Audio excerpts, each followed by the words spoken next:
to ReLAYshons. Hello, humans of the world. We're here again in talking to you from the past to the future because this will air in 2019, but we're currently still in 2018. I think that's so cool. And this episode is called Run the World Girls. Why? Because we run it. And the premise of this topic that we're going to be discussing today is feminine care and new aged health measures. I think this is an important topic. I've been wanting to do this for a very long time, but I'm also here to take notes because I haven't done the best in researching a lot. So I have a VIP guest who has done all the research for me. Not all of them, but she is very informed, and I'm happy to share her with you and her knowledge. So, how did we meet? We have Brittney here, and Brittney and I, interestingly enough, we met in San Francisco. We both started working at the same company, literally like a week apart or like a day apart. Yeah, it was a week. It was a week apart, yeah. And we were the only two people of color in the organization. Two black people. Yes, black people. There were other people of color. Okay, people that might identify as people of color. Okay, sure. Fine. We're the only black people in the organization, and it was, we were hired by the same person, and then our boss resigned like a month later, and we were both just, kind of left to kind of figure things out on our own in our own individual roles. And the funny part about this whole thing is that once you see the picture of Brittney doesn't look anything like me, like nothing like me. And she doesn't look like, I don't look like her, she doesn't look like me. And so people will come up to me all the time and like, Brittney, so I have a question. And I'm like, not Brittney, I'm Melissa. Yeah, I would get pings on Slack like, hey, can you tell me about this reporting thing? And I would say, no, that Melissa can though. Right. So people confuse us all the time, and it's an interesting environment to be in. But some of the story is that we met there, we worked there together, then we started working together, then we got fired together. Laid off. Which together. The company very went different from being fired. Yeah, they went under bankruptcy, and we got laid off. And along with 75% of the company. Yeah. And then we decided, you know what, let's just try. Everybody was so super depressed and sad about it. And we just didn't want to have that negative energy. So we just decided to book some flights and travel. So we've traveled several countries since then. Then I got a job, moved to LA. She got a job and moved to New York. And she's originally from Detroit. And now I'm back in New York, and we're now in New York together again. So I wonder where we're going to move next. It should be interesting. Very. So welcome, Brittney. Yay! I'm so excited. I'm always excited about this. And so I want to kind of transition with leading to why we decided to talk about feminine care. So lead it away. Yes. So maybe a month and a half ago, I wanted to get out of New York City. Anybody that lives in New York City knows that it can be a lot. Mm-hmm. Very draining and not chill. So I wanted a piece of chill. So Melissa and I and another friend went upstate for sort of a self-care weekend. And we got an Airbnb in Woodstock, New York. And it was sort of prime time fall. We went hiking. We had great food. We had wine. We had a fireplace. We had a 3-bedroom house to ourselves. It was literally perfect. So, times like that, you have time to talk to each other. And I don't know how we got on menstrual cycles. When women come together, we talk about our periods. Yes, among other things. But I shared that I use a period cup, and Melissa was very intrigued. Period cup? What's that? There's a cup?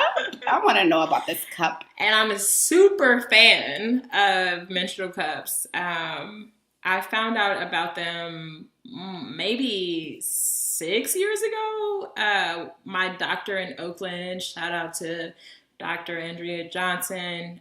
She is a Black woman. I was very adamant about getting a Black primary care doctor and OBGYN. I miss her so much. She told me she was the first person to tell me about Diva Cups. And back then I was like, I don't know, girl. And we had that girl type of, hey girl type of relationship. And she told me about them and I was like, I'm okay. I hear you, but I'm okay. And she used them and she was a big proponent of them. It's not like she was selling them or getting any profit off of them. Which is really important to know when you're talking to a doctor. Exactly. And I'm like, wow, you must really love this thing. But I had heard about them ever since then. And then another friend, Tiana, shout out to Tiana, she came to New York and visited from the Bay Area. And she told me that again, women talk about periods, obviously. She told me that it's so prevalent. It happens every month. And it comes for a week, every month, and tries to ruin us. So, how could we ignore it? Right. So she told me that she was a super fan of Diva Cup. And I was like, what? Like, no. Like, there's like, tell me more. So she kind of schooled me on her experience. And then after that, I went on a search for like what this thing is and like how does it work and why is it so much better. That coupled with a Facebook post by like, I think it was a Black man or a pair of Black men who were doing some sort of home experiments around maxi pads. And they were basically saying how traditional store maxi pads were trash. And like, why do they have this blue line? Like, what blue dye is this? Why do you need this next to your vagina? And like, here's why you should use this new product. And this is this gel. Like, what is this jelly thing that becomes after you have? And sorry, y'all, I'm getting very graphic. I like it. But I was like, wow, they're making some great points that I never thought about. And Facebook sometimes has these thought-provoking videos that you see and you're like, oh, I never thought about that. So it had been sort of in the back of my mind that this menstrual cup or period cup could be a thing that I'm interested in. And I just finally decided to try it. There are a lot of different versions. There's even like a 24-hour or 12-hour version, which is more like plastic or something, but it's still disposable. And I was thinking about it, and the reasons that sold me on a period cup didn't necessarily it didn't fulfill all of those reasons because you're still using waste. So part of using a period cup is one, it's just way more convenient. A lot of people don't know, like, pads, I don't use pads. I did in the past, but like you have to change a pad or a tampon every 4 to 8 hours. Right.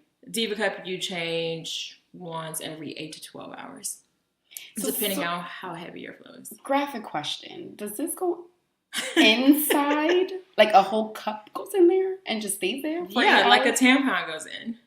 Yeah, but it's not a tampon, it's a cup. Yeah, but it's a flexible cup, and I will say the first time is kind of like, the first time you do it, you're like, what? But it feels comfortable. Like, I don't feel it at all anymore. I think the way that you insert it is very important, but there are plenty of instructions about how to do that. I actually watched like YouTube videos. Like, I was like serious about this. Nobody's showing you putting it in their vagina, but like how to fold it. People have plenty of content on that. But it can be a little gross or messy or whatever, but it doesn't bother me. But knowledge is power. The fact that you heard about this multiple times, then decided to research it, so much so that you were watching YouTube videos. I think that that's impressive. I think that it's important for us to know what's in our products and the things that we use and what all the other options and alternatives there are. So how did you learn... let's start basics. Like, how do you learn your body? How do you learn that something could work for you or not? Is it just trial and error, or do you believe there's other ways? Like, what's your way of learning about your body?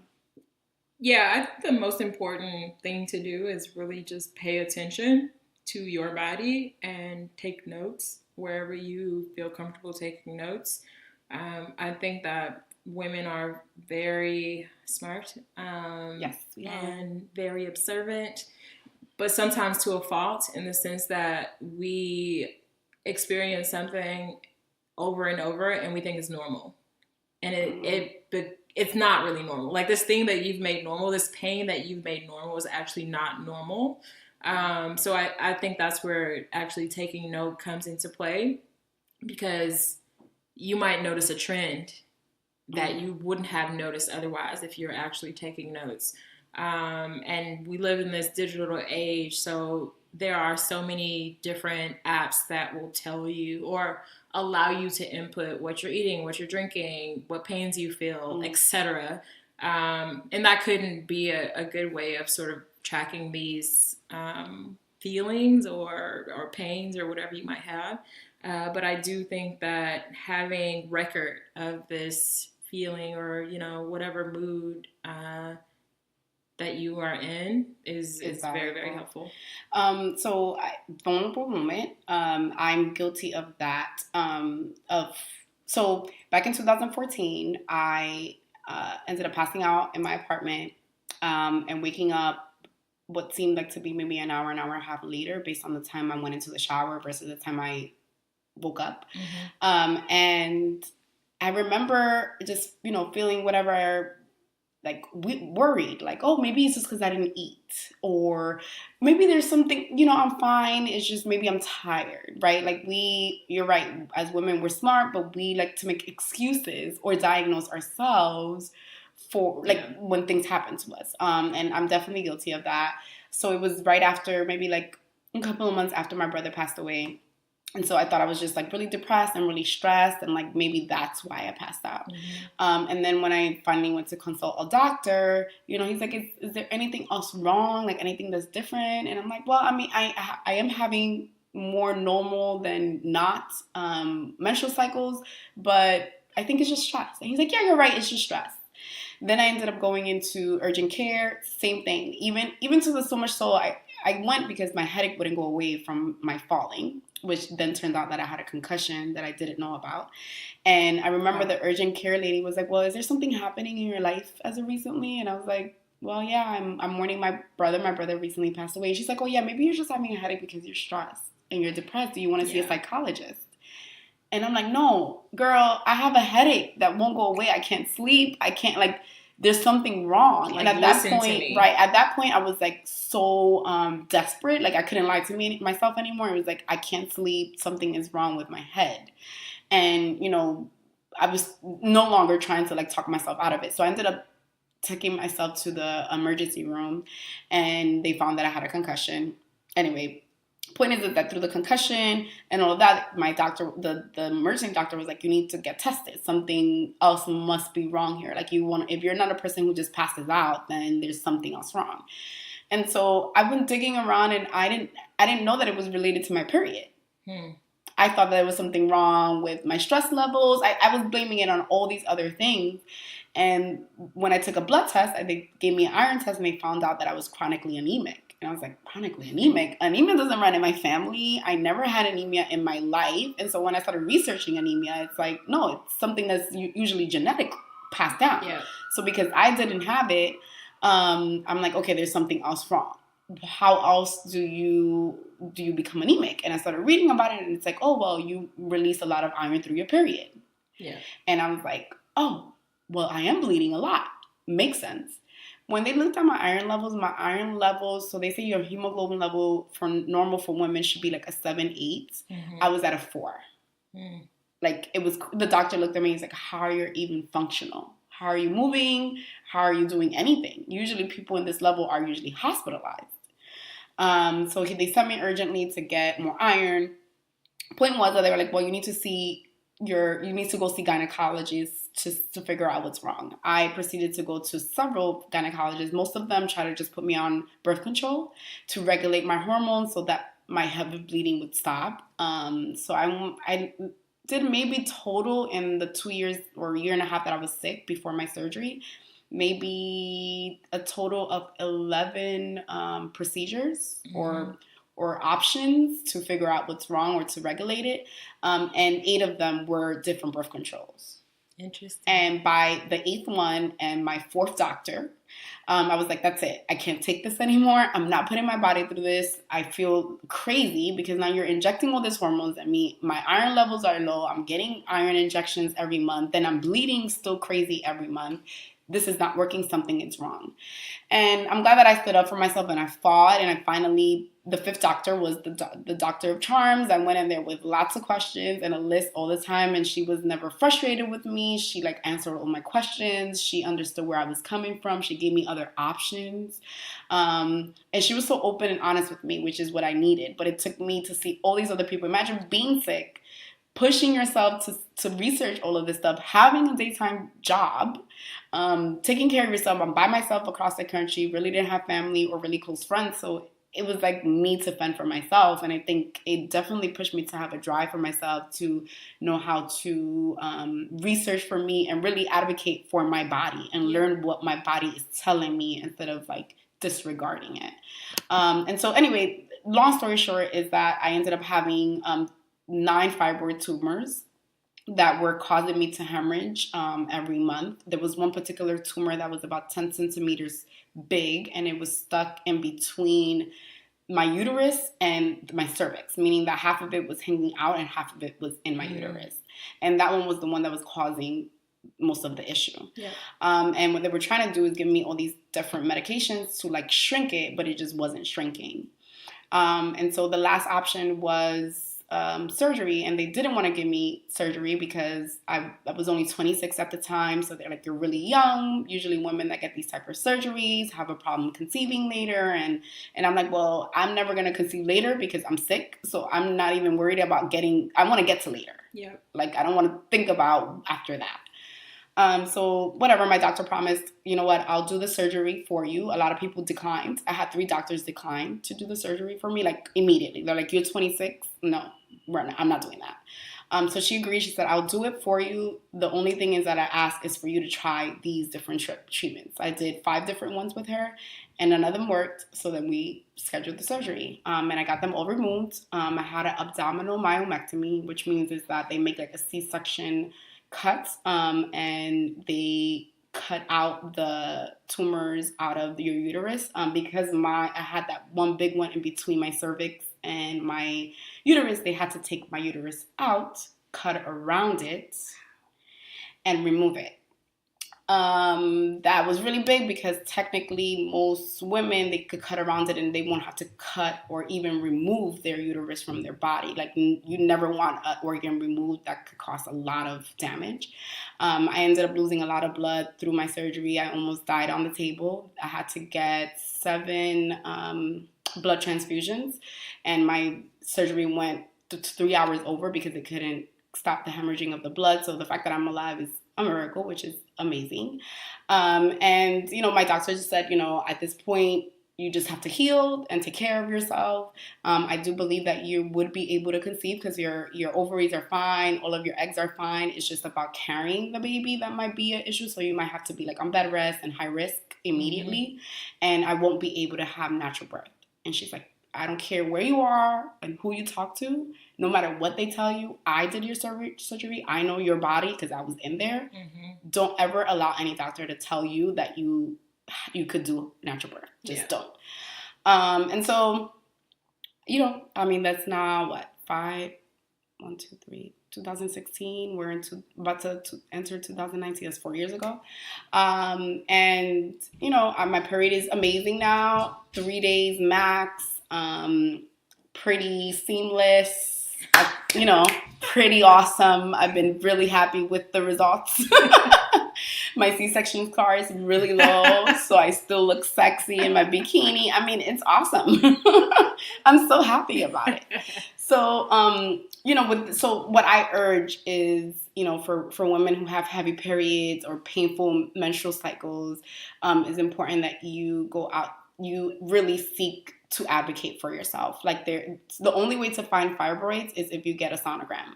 They will give you a regular pap and they tell you, oh, that you're fine, but they can't see your uterus unless they give you a sonogram. And so they tell you you're fine, but you need to advocate because they don't want to give you sonograms. They don't want to waste time and money.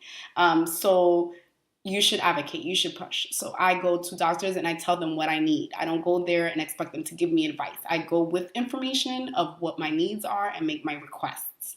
I have insurance and I can do that. Yeah, and you can make requests. Yeah, like they make you feel like as a patient. They make you feel like you shouldn't, and that they're the expert and they tell you what you need, but really you know your body. Nobody knows your body like you, so you should advocate for yourself and really ask for what it is that you need. I do want to point out that I have a friend who's in the medical industry, and she was giving me, I just asked her for some pointers of things I can share with you. And she shared that there's a Livia device which delivers transductions across your skin with electrical nerve stimulations to relieve pain. So for people who have like really heavy, painful cramps, this is an option. It also helps to release endorphins. It helps with the use of pain medications. And another important factor is getting it checked for fibroids. So, that's just an option and advice that I want to give. And to add on to that, I think this is such a weird thing to say, but the cool thing about using a period cup is that you actually get to see how much blood you release in a month or a week or however long, definitely not a month, but however long your period is. So you can easily see when things are abnormal. And I don't think that periods or pads really give you a clear picture because you're changing them because you should change them. Yeah. I knew it was a problem for me because I couldn't go an hour without changing my hair. That's a problem. I had to wake up in the middle of the night several times. Yeah. But there can be a level of, not changing it every 1 hour to, extremes. Exactly. That's on the extreme side. Obviously something's wrong. But to be able to say when my period is heavy, it's 1 ounce. I can kind of tell you that it's not 1 ounce, but I can see the number because the cup has measurements on it. Yeah. It's cool. So it's what is my body up to this month? This is good. I might try it. I'm a little disgusted by it because I don't even like to deal with my vagina during that time much. Sure. But, I think it's important. But if Melissa said her period is seamless, I've never heard anybody say that. 3 days and it's gone. I don't get cramps anymore. I don't get hemorrhaging or anything crazy. It's very... trying. It's good. But yes, I want to try it anyway. And one last point on that. Yeah. It's you buy it 1 year, you don't have to buy another period product for 2 years. Wait. What is reusable? Yes. Oh my gosh. Am I gonna save money? Yes. Yeah, saving money? Yeah, you only have to get a new cup I'm 2 years. Okay, I might be, but that means I have to clean this out. Oh, Lord Jesus. Okay, that's another conversation. Okay, I'm going to need to do some research. So why do you think it's important for women to learn about their bodies? Well, it's your body, and nobody knows your body like you. I think that is so important to know and realize. A lot of things that we consume were actually not built for women. Or by women, I should say. They were built for women, but they were not built by women. That's good. And for that reason alone, you should question everything that you put into your body or use on your body. And I'll sort of leave it at that, but just know that it's important for you to know your body. You are the best person to describe what's going on within you, and nobody can tell you differently. And obviously, the more you know about your body, the more you're able to share. But we have to feel empowered to speak on behalf of ourselves when it comes to our own bodies. Straight up. And in addition to that, I have a little fact here. On average, women use 10,000 period products in their lifetime. There have been an aerial studies published on the long-term effects of artificial fibers in tampons and traditional brands that don't disclose their ingredients. There was just a recent recall on the Kotex tampons brand because they may have been unraveling into people's bodies. So I think it's also important to research the products that we use, right? We just go to Target, we just get the brands that's there. But we don't really read the ingredients, kind of like the ingredients that we read in our foods and the ingredients that we read on our skincare. Like all of it matters. This is going inside of your body for a long period of time. So you should know what's in it. Yeah, and to add to that, I actually heard it was more. So, right, like if you started your period at 11, you're going to use way more than I started at 10, imagine that. Right, exactly. So I read that it was like 17,000 in your lifetime, which is crazy. You can think about all of the money that goes into that. You can think about all of the waste that goes into that. And a whole nother topic for another topic for a different conversation, waste and what we're doing with the world. But there's also an act that was introduced in 2007. It's called the Menstrual Products Right to Know Act. This bill requires menstrual products such as menstrual cups and menstrual pads, tampons, and therapeutic vaginal douche apparatuses and other things to include the list of ingredients on the label. So this is like a thing that people realize that was like, a need. It's nebulous, and there are all these things that are going into these products and going into your body, and nobody really knows. And we weren't really questioning it. At all, which is crazy. That's like crazy to me now, because I question everything now. But yeah, like you just use what your mother bought. Talking about mothers, how are you sharing this whole period cup with your mom and who comes from a different generation, or your grandmother? What are the reactions, and how are you sharing these new techniques with them? So I actually haven't shared this with my mom, but I'll send her this and she'll know.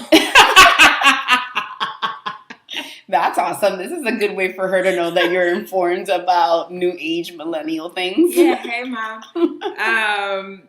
The most advocating that I've done for new products and different thinking is really amongst my friends. Like, I have also not lived with, like, in the same place as my family for a very long time since college. So a lot of these sort of off-the-cusp conversations come between friends. And for me, it's like telling people how much I love my period cup. Like, no, I'm serious. You should try it. And I hope that the conversations that I've started, like my friend Tiana, just spread, right? So me telling Melissa about these period cups, she's telling y'all. And now we're having a bigger conversation about it. And I think that that's actually the juice that we have as women. Because we are not afraid to talk about this sort of thing. Or anything. We talkers. We talk. We communicate about period often. So these type of new techniques should be shared for sure. So how are you healing and involving your lineage by making these choices to educate yourself about this, right? Like you said, we never questioned it before. We just used what our moms used, and they just told us to put it on. That's a great question, and one that I hadn't thought about before today. And I guess I thought about it a little bit, but I mostly think about lineage when I think of my younger sister who is 15. I'm like, wow, like, do I want her to use a Diva cup right now? I actually don't know, because that is a new level of body knowledge and awareness, and like it's like a whole nother level. But don't you think the younger the better? Like, I mean, I had my period at 10. Maybe at 10 I didn't have to know, but maybe at 13 or 15 would have been a good time to introduce that. I mean, I agree, but I just haven't done it yet. I guess you could be sending this to your sister as well. Yes. Good. I think it's really important for us to focus on education, how we talk more about things. So I think it's just really important for us to stay informed and make sure that we can learn about these things so we could pass it on to our future daughters. And so I want to kind of wrap up a little bit by kind of giving this little tidbit. Black women are 3 to 4 times more likely to die during childbirth than white women. We have to discuss proper prenatal care, but also the doctors we choose. Women reported being ignored when presenting symptoms to their doctors. It's important to encourage women to have doctors of color also. People who listen, don't dismiss your symptoms because you know your body. Get a second opinion. There's a website that helps with finding Black doctors in your area. It's called blackdoctors.org. And for those who haven't heard about Serena Williams' experience, she has an amazing documentary on HBO. You guys should watch it. She's wealthy, she's a public figure, and after the birth of her daughter, it can be a very intense experience. She almost died. She wasn't given the proper care. So even being wealthy doesn't really make you immune to this. So I would say for sure, just be informed and advocate for yourself is important. So, any last bit, Brittney? Yes. Speaking of Black woman care, I have a friend in Atlanta. I don't know how many people are in Atlanta, but if you're ever in Atlanta, and when she's nationwide and worldwide, I have a friend. Her name is Makina Table. She doesn't know I'm shouting her out right now, but she will be very happy. She is a doula. I love doulas. Yeah, me too. I don't have any kids, but I'm excited to have a doula whenever I do have children. And I've talked to Makina about being mine and like flying out to wherever I live. But she is a Black woman, college friend, who's doing amazing things around women's health care in the Atlanta area. So if you are there, you should definitely hit her up and hit Melissa up to get more info, and she will share. Awesome. And a last bit, this is a question I just started asking all my guests at the end. Just a little teaser. If you had to evacuate from New York right now and could only take 3 people with you, who would they be? I've been in New York for less than 3 years, Right. and I know people, but don't have super close friends here except Melissa, who would be one of the 3. You better say me. Okay, and then Khadijah, my friend from high school. And then this third spot, I mean, it's gonna be to whoever that was like at my house at the time, or like at last. Your neighbor? I don't know my neighbors that well, and this could cause some issues. But yeah, those are the top 2, and the third one would be a mystery choice. Yay! Well, thank you everybody for listening to Relations. Stay tuned for the after credits. Remember, that's the best part. And thank you for listening. Until next time, later. Who run the world, girls? Who run the world, girls? Who run the world, girls? Who run the world, girls? And now, the best part. Here are the after credits. A message from my co-host. Hey y'all, I'm Brittney Gwen. I've worked in tech for almost a decade, but only a year ago did I join a health tech startup. One of my proudest moments was launching the company's second vertical, an online birth control service. I've learned so much about the intersection of healthcare and tech, including some really interesting trends. I read an article by Caitlin Tiffany on Vox.com, and she said, and I quote, "In the past 3 years, an estimated $1 billion of investment has poured into women's health technology. That has nothing to do with the tech industry becoming pro-woman. The femtech market is estimated to be worth $50 billion by 2025. But globally, only 10% of investor money goes to women-led startups." And she also talked about how the Apple Health app launched in 2014, and it took 1 year for that app to include anything about menstrual cycles. So as much as I really enjoy talking to you all about the product that I consume, as my final note and call to action, I want to encourage you to think about the unique problems you face as a woman and brainstorm how you can solve them. Nobody knows a woman's body better than a woman. We should all feel empowered to build the products that we need.